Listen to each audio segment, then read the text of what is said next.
भारत में जो मॉनसून आता है उसे दक्षिण पश्चिम मॉनसून कहते हैं, क्योंकि हवाएं दक्षिण पश्चिम की तरफ से आती हैं। इस मॉनसून की दो मुख्य धाराएं होती हैं जो भारतीय भूभाग पर आती हैं, अरब सागर की तरफ से और बंगाल की खाड़ी की तरफ से। अरब सागर से आने वाली धारा सबसे पहले केरल आती है, केरल के बाद मॉनसून उत्तर भारत की तरफ आगे बढ़ता है और बंगाल की खाड़ी से मॉनसून की दूसरी धारा आती है। ये हवाएं भारत के पूर्वी हिस्से में प्रवेश करती हैं, इससे पश्चिम बंगाल, पूर्वोत्तर राज्यों में बारिश होती है। हिमालय भी मॉनसून में अहम भूमिका निभाते हैं। ये मॉनसून के सामने बड़ी दीवार बनकर खड़े हो जाते हैं और नम हवाओं को आगे जाने से रोकते हैं।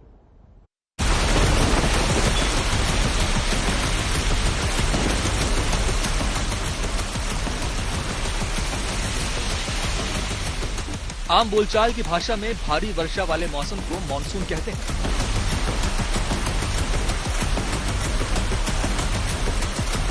लेकिन वैज्ञानिक इसे अलग तरीके से परिभाषित करते हैं। मॉनसून की वैज्ञानिक परिभाषा है मौसम बदलने से हवाओं की दिशा बदलना।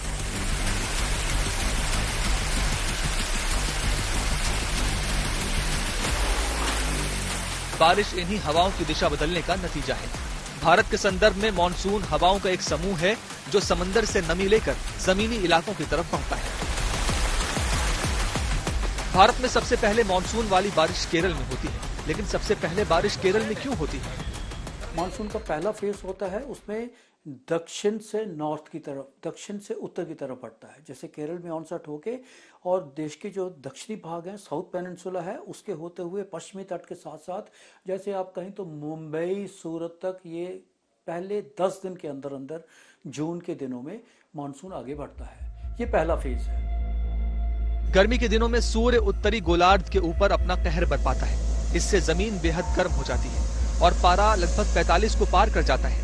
लेकिन समंदर जमीन के मुकाबले ठंडे रह जाते हैं। जमीन और सागर दोनों जगह का एयर प्रेशर बदलने लगता है। गर्मी और प्रेशर का 36 का आंकड़ा होता है। जहां की हवा ज्यादा गर्म होती है वहां का प्रेशर कम हो जाता है और जहां की हवा ठंडी होती है वहां का प्रेशर ज्यादा होता है। हवा हमेशा ज्यादा प्रेशर से कम प्रेशर की तरफ बहती है, इसलिए समुद्र के ठंडे इलाके से हवा भारत की तरफ बहने लगती है। लेकिन हवा अकेले नहीं आती, वो पानी को भी साथ लाती है। अब चूंकि ये हवाएं भारत के दक्षिण पश्चिम दिशा से आ रही हैं और भारत के सबसे दक्षिण पश्चिम हिस्से पर केरल स्थित है, जहां पश्चिमी घाट की पहाड़ियां हैं जिनसे ये हवाएं टकराती हैं, तो सबसे पहले बारिश केरल में होती है। हालांकि केरल से भी पहले बारिश अंडमान निकोबार में हो जाती है।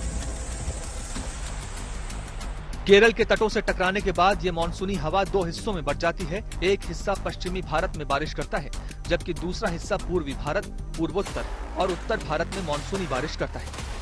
मानसून ज्यादातर पश्चिमी उत्तर प्रदेश, दिल्ली, पंजाब, हरियाणा, उत्तरी भारत के जो पहाड़ी क्षेत्र हैं उनमें, राजस्थान का एरिया, और उसमें कुल मिला के कहें तो कुछ इवन मध्य प्रदेश के और गुजरात के भी कुछ भागों में कंबाइंड जो अरबियन सी का ब्रांच और बे ऑफ बंगाल का ब्रांच, बंगाल की खाड़ी का ब्रांच, ये दोनों मिलके देश के पूर्ण जो क्षेत्र है, जो कि लास्ट जो पोस्ट है राजस्थान का।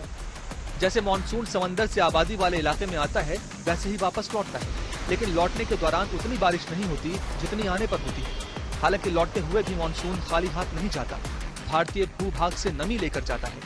ये सर्दियों में सूखी हवाओं का कारण बनता है। भारत के अलावा सेंट्रल अमेरिका, ऑस्ट्रेलिया और अफ्रीका में भी मानसून होता है, लेकिन भारत जैसा विराट और उत्सव नहीं होता।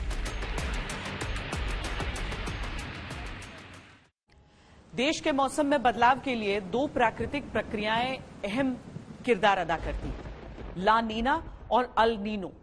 भीषण गर्मी पड़ रही हो, हीट वेव हो, बारिश का पैटर्न बिगड़ा हो, एल नीनो और ला नीना ही भारत में ऐसे प्राकृतिक बदलावों के लिए जिम्मेदार होते हैं।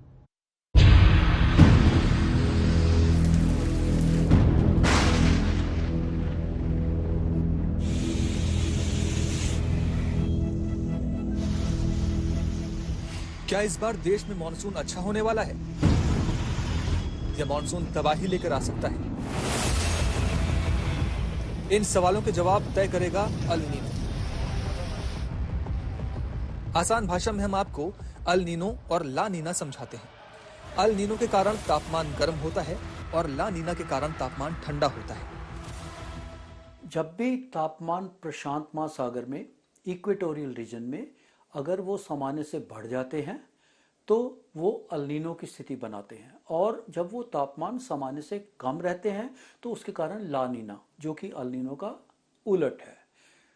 तो ऐसी स्थिति हमें देखने को मिलती है। इसका टेलीकनेक्शन है इंडियन मानसून के साथ। जब भी अल नीनो की स्थिति बनती है वो मानसून के लिए अच्छा नहीं माना जाता, उसके कारण हमें सूखा भी पड़ता है, ड्राउट कंडीशंस आ जाती हैं। जैसा कि पिछले साल हमने देखा बिलो नॉर्मल मानसून रहा, वो अल नीनो की स्थिति ही थी। उसके उलट जब ला नीना होता है तो ला नीना मानसून के लिए अच्छा गिना जाता है, जो कि इस बार ऐसी संभावनाएं बन रही हैं कि ला नीना बनेगा और उसके कारण मानसून अच्छा रहेगा। अल नीनो प्रशांत महासागर में असामान्य रूप से गर्म पानी की मौजूदगी के कारण होने वाले प्रभाव को कहते हैं। इस दौरान प्रशांत महासागर में सतह का पानी असामान्य रूप से गर्म हो जाता है। पूर्व से पश्चिम की ओर बहने वाली हवाएं कमजोर पड़ती हैं और पश्चिमी प्रशांत क्षेत्र में गर्म सतह वाला पानी भूमध्य रेखा के साथ पूर्व की ओर बढ़ने लगता है। इसकी वजह से तापमान में गर्मी बढ़ जाती है। वहीं दूसरी ओर ला नीना की स्थिति इक्वेटोरियल या भूमध्य रेखीय प्रशांत महासागर क्षेत्र के सतह पर निम्न हवा का दबाव होने पर उत्पन्न होती है। इसकी वजह पूर्व से बहने वाली काफी तेज गति की हवाएं होती हैं। इसका सीधा असर दुनिया भर के तापमान पर होता है और तापमान औसत से अधिक ठंडा हो जाता है। अल नीनो और ला नीना ये बहुत ही फेमस टर्मिनोलॉजी है, और इसका इंडियन सबकॉन्टिनेंट के साउथ वेस्ट मानसून में बहुत ही गहरा असर देखने को मिलता है। और ये हर 2 साल, 3 साल, 4 साल, वैसे कहीं तो 3 से 7 साल में एक बार अल नीनो आता है।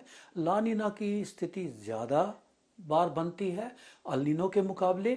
अभी जैसे लास्ट ईयर हमने अल नीनो का प्रभाव देखा, उससे पिछले 3 साल लगातार ला नीना प्रभाव देखा।